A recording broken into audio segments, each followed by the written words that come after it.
hit something.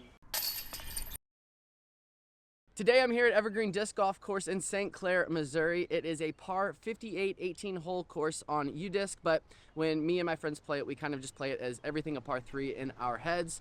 The front 9 is more of the wooded section. The back 9, there's more open shots. There's a lot of short holes on this course, but there's also a lot of holes you can rip it as well. Some forehand shots, backhand shots, technical shots, a little bit of mix of everything. I think this is a great course to come to if you're just starting out playing. It's one of the courses that we play most often, and so I hope you enjoy it. Hole 1 is a 192-foot par 3. I'll see a lot of people throw backhand straight at the basket or try and get around these trees, but I like to do a forehand, hang it out over the road. The road and past it is OB. Everything to the right is in bounds. I'm throwing a VIP harp. You're probably going to see me throw this a lot on the course, so I don't know if I'll put the flight numbers up for it every time, but here they are if you want to see them.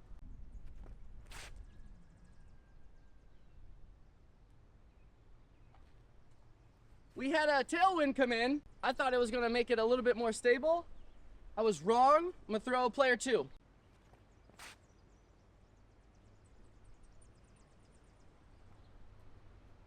That's a lot better. So we also do this thing called breakfast balls. If you've ever played golf, I'm sure you heard of it. We're going to take my second shot as my first shot. Hole 2, 236-foot par 3. It's slightly uphill. You're going to want to keep it kind of low to stay underneath the trees in the beginning. Don't get confused by the basket on the right. It is farther up ahead. I'm going to be throwing my evader.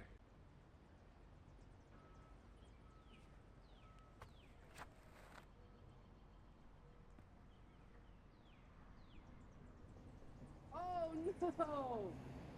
Hit a tree, got a little bit of a roll backwards, but we should be able to put this in. You know, I say that a lot, and I don't put it in. We're gonna change that today.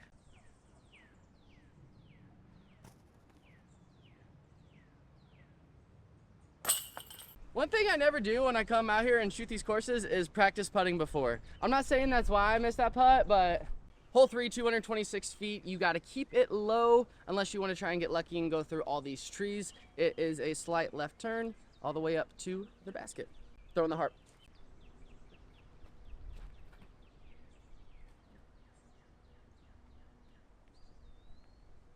And this is why I love disc golf. You just come outside, experience nature in its raw, natural habitat. Good job, buddy. Hole 4, 164 feet. There used to be a tree right in the middle in front of the tee pad that used to make this hole a lot harder. It's gone now, so pretty much a straight shot. Hook it to the left. I threw my first ace ever on this hole with a shield from Westside Discs, but lately it's been a little bit too floaty. I'm going past the basket, so I'm going to throw the BT Hard Burst harp.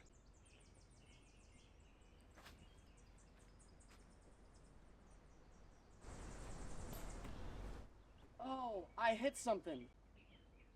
I thought I was way over the top. I don't know what I hit. I think I hit a tree and bounced back and hit the basket. I watched the footage back. It's hard to see on the camera. I hit some tree, hit the basket, I think. I can't tell. Before anybody else says something, that was a jump putt. I know, foot fault. We're counting. Hole 5, 133 feet. You want to go right between these two trees with something overstable and then let it float down into the basket. If it's too high, you might go far past the basket. Guess what? You guessed it. I'm throwing a harp again. This harp was my second ace on this hole. So, back to back. Not the same day. Would have been cool.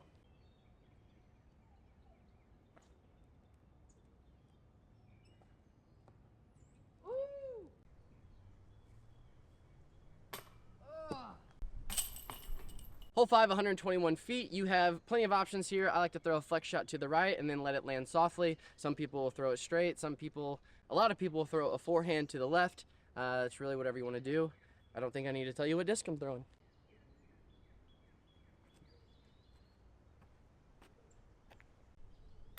So this is hole 7's original tee pad. It's only like a 94-foot jump putt up to the basket. There are a lot of alternate tee pads on the front 9. I don't believe they have any for the back 9. So I'm going to take you back to the alternate for this hole because it makes it more fun, more challenging, and then I'll show you the routes. So this is where the alternate tee pad starts. I'm not sure how far it is. You can either go straight up the middle like I'm taking you now. What I like to do is throw a forehand to the left around all these trees.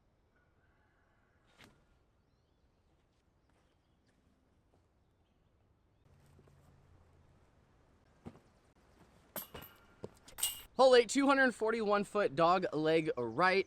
You're going to go straight down this tight fairway, up the hill to the right. I like to throw a forehand. Some people, if you got a good turnover, if you got a good turnover, you can throw a backhand. I'm forehanding the DD3. Hit the tree. I've been throwing that DD3 a lot here, and I've been flipping it up too much, and it's going into the woods straight. And so put that on a big hyzer. I'm gonna go back and throw the Fortress and see how that works instead.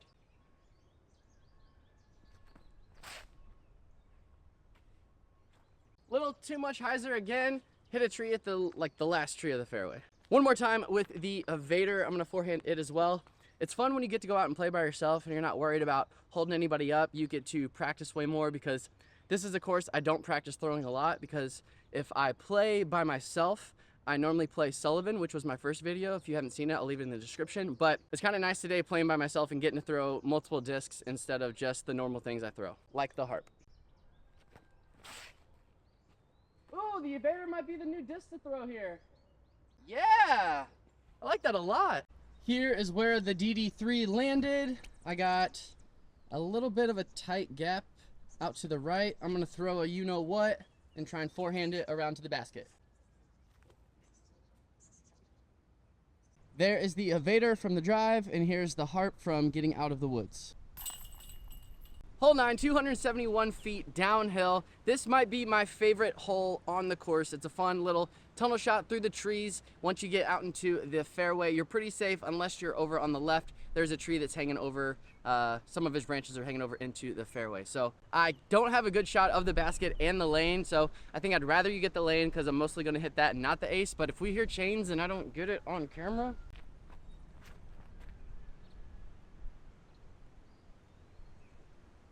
I like that shot. The grass is tall right now, and so it just catches the discs. But when they cut the grass here, you can normally play a skip shot off the grass as well. And so I forgot what else I was gonna say.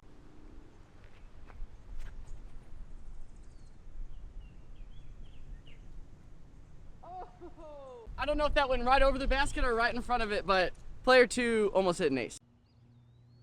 Oh my gosh.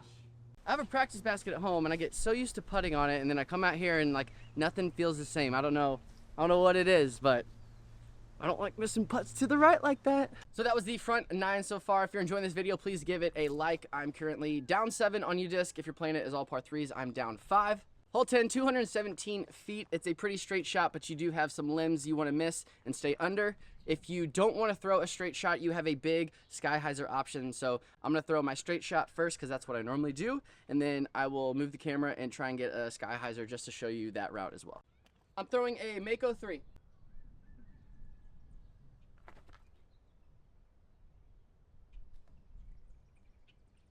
And that was one of the limbs. Nope. Yep. I did forget to mention anything to the right on the road is OB. Anything to the left of the cart path is also OB, so you have to stay in this lane.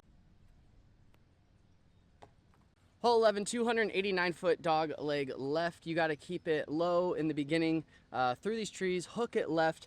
The out of bounds is over the cart path. If you got an arm, you can try and hyzer it over the trees. Kind of the same for hole 9. When the grass is cut on the other side of the cart path, you can try and get a skip back into OB. It's a tough play, or try and get it there the whole way in the air. Oh. I'm not anywhere you want to be in the woods. The tailwind really kicked my butt on that one. Fortunate enough to come through the trees a little bit, so I got a little touchy forehand shot out of the woods. I'm farther than I thought. We're gonna go backhand flex shot and try and get it to land by the basket. I mean, that's always the goal, right? Don't listen to anything I said. That was just a regular old jump putt. There was a big open window. I've been in worse spots on this hole. Hole 12, 182 feet. It's a really short hole. Just kind of throw it straight and let it hyzer out at the end. It's a pretty standard shot.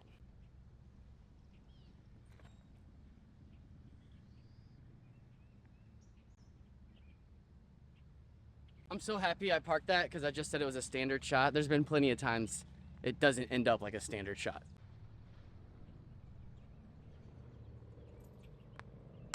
Hole 13, 142 feet. It's very similar to the last hole. I did forget to mention anything to the right of the path is OB.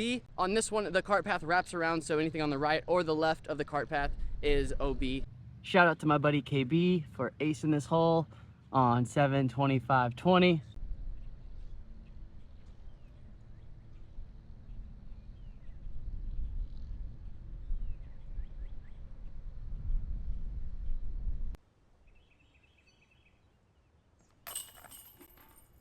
Hole 14, 274 foot, dog leg right if you play it like I do. I throw it a forehand and try and go around this tree and get as closest to the basket as I can. I will see a lot of people take it to the right side and try and do a flip up and get it flat there, or flex it around this tree here in the middle. Oh, it's so high. To the right of the cart path is OB, that's where I went. That didn't flip up at all. I threw it straight up in the air. We're gonna go player 2.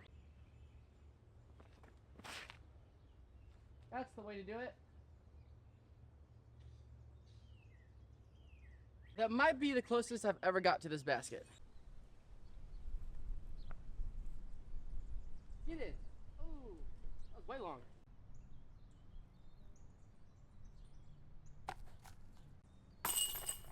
Double bogey on this hole. It's been a long time since I went double bogey on this course, so don't go OB. Shouldn't happen. Hole 15, 354 feet. It's a pretty straight shot. The right of the cart path is OB. Over the fence high up on the left is also OB. You have to get it either underneath the tree in the beginning or around it. I'm gonna be throwing a really old katana. Let's try and get back some of them strokes we lost. Or get some more. I did not turn that at all.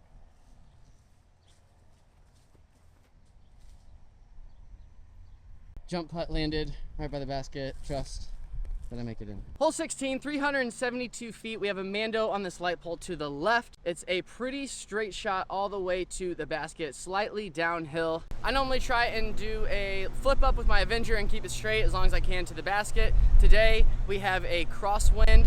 It's kind of a crosswind, kind of a headwind. So I'm gonna try and forehand my DD3 and see how far we can get it down there.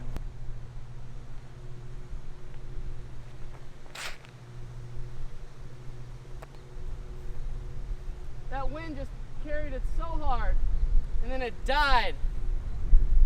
All right, I'm gonna go to the Avenger SS, what I normally do, and see if we can flip it up and keep it straight with this wind.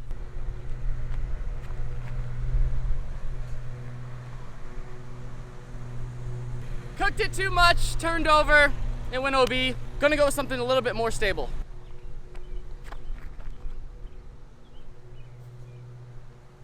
Better, hit the side of the bank, probably rolled down the hill. I'm gonna throw one more. So I go grab my Fortress, and I've been watching this on Instagram and YouTube where these guys throw their left arm into the side of their body so they can throw it farther. I've never tried it before, but for some reason thought this would be the best time to try it. And oh no! Oh. The wind took that so hard. I'm in someone's yard, either lost a disc or hit a house. I'm kind of nervous. Let's just say I had to drive to go get this disc, so stick around to the end and find out what happens.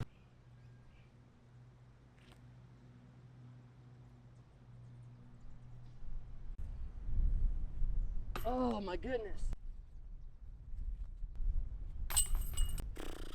Hole 17, 227 feet, downhill to the right. There's a Mando on the tree. You gotta stay to the left. Throwing an evader.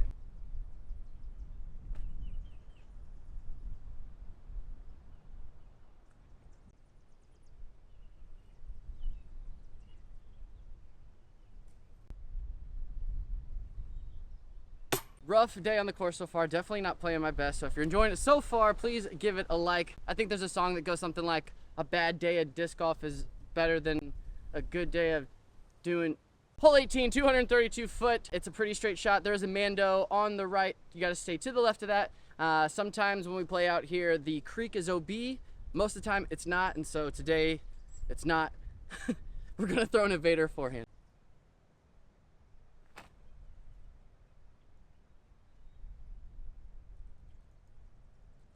I liked the shot. I threw it too straight at the basket. If I would have hung it out left more, I think we would have ended up in a good spot. I kept all 18 holes on this one video, but if you're watching this far and you would prefer that I split it up and do 9 holes and 9 holes, let me know in the comments. But if you like seeing the whole 18, let me know that as well. Doesn't matter to me either way, it's really up to you.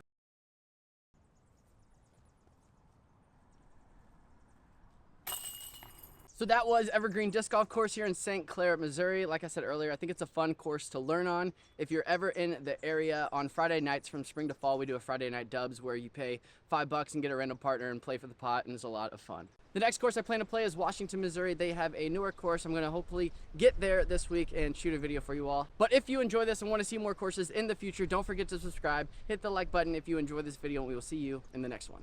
I found my disc. And I hope these people aren't watching me. I hope I didn't hit a vehicle. We're just gonna try and grab my Frisbee. Awesome.